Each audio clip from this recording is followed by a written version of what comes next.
Hi hello guys, welcome to my channel. ഇന്ന് കുറച്ച് പച്ചമരുന്നായാലോ. നമ്മുടെ പരിസരത്തുള്ളതാണ്. ഇതിൻ്റെ പേര് ചതുരമുല്ല. ഹേമമാലതി എന്ന് സംസ്കൃതത്തിൽ പറയും. വാതം കഫം രോഗങ്ങൾ ശമിപ്പിക്കുന്നതാണ്. ത്വക്ക്, തലവേദന, പനി, നീർക്കെട്ടില്ലേ, കുട്ടികളുടെ അസുഖത്തിനൊക്കെ ഇത് നല്ലതാണ്. ഇതിൻ്റെ കിളുനിലയാണ് എടുക്കുന്നത്. കുടൽ വളർച്ചയ്ക്ക്, വൃക്ക സംബന്ധമായ വേദനകൾ കുറയ്ക്കാനും സഹായിക്കുന്നതാണ്. പകർച്ചവ്യാധി ഒരുമാതിരി വരെ തടഞ്ഞു നിർത്താൻ സഹായിക്കും. രോഗപ്രതിരോധ ശക്തി വർദ്ധിപ്പിക്കുകയും ചെയ്യും. അതിനാണ് ഈ ഇല എടുക്കുന്നത്. മുട്ടുവേദനയ്ക്ക് ഈ ഇല എടുത്ത് അരച്ച് നീർക്കെട്ടൊക്കെ ഉള്ളിടത്ത്, മുട്ടുവേദന ഉള്ളിടത്തൊക്കെ ഇട്ടാൽ പെട്ടെന്ന് നീര് വലിയും. മുട്ടുവേദനയും മാറാൻ സഹായിക്കുന്നതാണ്. ഇതിൻ്റെ പേര് പനിക്കൂർക്ക. പനിക്കൂർക്കയുടെ സംസ്കൃത പേര് പർണായവനി എന്നാണ്. ഇതിൻ്റെ ഗുണം ജലദോഷം, കഫക്കെട്ട്, ചുമ, വയറുവേദന ഇതെല്ലാം ശമിപ്പിക്കുക. അതായത് ത്രിദോഷങ്ങൾക്ക് ഏറ്റവും നല്ലതാണ് പനിക്കൂർക്കയിട്ട്. വെള്ളം തിളപ്പിച്ച് കുടിക്കുന്നതും ആവി പിടിക്കാനും നല്ലതാണ്. ഇത് നമ്മളെല്ലാം പരിസരത്തുണ്ട്, എല്ലാവർക്കും അറിയാവുന്നതുമാണ്. ഇത് ദശപുഷ്പങ്ങളിലൊന്നാണ് ചെറുള. ചെറുള എന്ന് പറയുന്നത് സംസ്കൃതത്തിൽ ഭദ്ര എന്ന് പറയും. അതിൻ്റെ ഗുണം ശരീരത്തിലെ വിഷാംശങ്ങളെ പുറത്തേക്ക് കളയാൻ, വൃക്കരോഗങ്ങൾ തടയുന്നതിനും ഫലപ്രദമാണ്. രക്തസ്രാവം, മൂത്രക്കല്ല്, മൂത്രാശയ രോഗങ്ങൾക്കെല്ലാം മരുന്നായി ഇത് ഉപയോഗിക്കുന്നതാണ്. ദശപുഷ്പങ്ങളിൽ ഒന്നാണ്. ഇതിൻ്റെ പേര് മുക്കുറ്റി. മുക്കുറ്റിക്ക് സംസ്കൃതം പീതപുഷ്പ എന്ന് പറയും. എല്ലാവർക്കും അറിയാവുന്നതായിരിക്കുമല്ലോ. നമ്മളെല്ലാം പരിസരത്തും ഉള്ളതാണ്. പിന്നെ മുക്കുറ്റി എന്ന് വെച്ചാൽ ഇത് ഷുഗറുകാർക്ക് നല്ലതാണ്. ഇതിട്ട് വെള്ളം തിളപ്പിച്ച് കുടിക്കുന്നത്. പിന്നെ PCODക്ക് ഏറ്റവും നല്ലതാണിത്.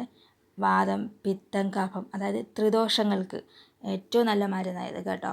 ഇത് മുക്കുറ്റി ലേഹ്യം ഉണ്ടാക്കി കഴിക്കുന്നത് PCODക്ക് ഏറ്റവും നല്ലതാണ്.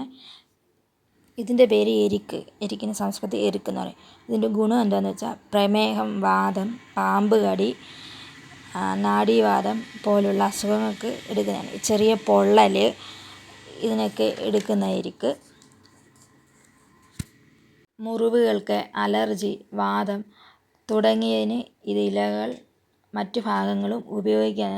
ശരീരവേദന, നടുവേദന, ഉപ്പൂറ്റി വേദന, മുട്ടുവേദന, അരിമ്പാറയ്ക്ക് ഇതിൻ്റെ നീരൊഴിക്കുന്നതാണ് എന്നിവയ്ക്കെല്ലാം എരിക്കെടുക്കുന്നതാണ്. ഇതിൻ്റെ പേര് ആടലോടകം. സംസ്കൃതത്തിൽ വാസകം എന്ന് പറയും. ഇതെടുക്കുന്നത് എന്തിനൊക്കെയാണെന്ന് വെച്ചാൽ കഫക്കെട്ട്, ചുമ, ആസ്മ തുടങ്ങിയ രോഗങ്ങൾക്കാണ്. ഈ വക രോഗങ്ങൾക്ക് വാസക ഉപയോഗിക്കുന്നു. ഇതിൻ്റെ പേര് കുടങ്ങൽ.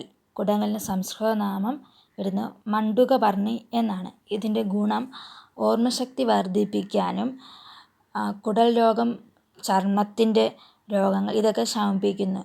വൃക്ക, ഹൃദയസ്പന്ദമായ രോഗത്തിനും ഗർഭകാലത്തുണ്ടാകുന്ന വിളർച്ചയ്ക്കും നല്ലതാണ്. കുട്ടികളിലെ പനി, ജലദോഷം എന്നിവയ്ക്ക് ഇത് തോരൻ വെച്ച് കഴിക്കാവുന്നതാണ്. പിന്നെ ഇത് വെളിച്ചെണ്ണയായി മുറുക്കിയും കഷായമായിട്ടുമൊക്കെ ഇത് ഉപയോഗിക്കാവുന്നതാണ്. പുരുഷന്മാരിൽ കാണുന്നതാണ് സെമൻസിലെ കൗണ്ട് കുറവിന് ഇത് തൈരിലോ പാലിലോ ചാലിച്ചത് കഴിക്കാവുന്നതാണ്.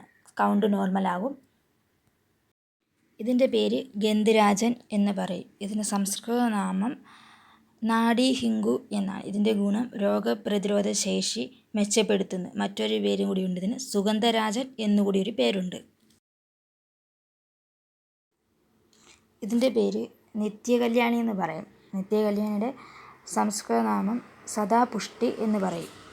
ഇതിൻ്റെ ഗുണങ്ങൾ തൊണ്ടയിലെ പ്രശ്നങ്ങൾക്ക്, ശ്വാസകോശമായ സംബന്ധമായ അസുഖങ്ങൾക്ക്, ചർമ്മത്തിനുണ്ടാകുന്ന അലർജി, ക്യാൻസറിന് ഇതിനൊക്കെ ഈ നിത്യകല്യാണി ഉപയോഗിക്കുന്നതാണ്.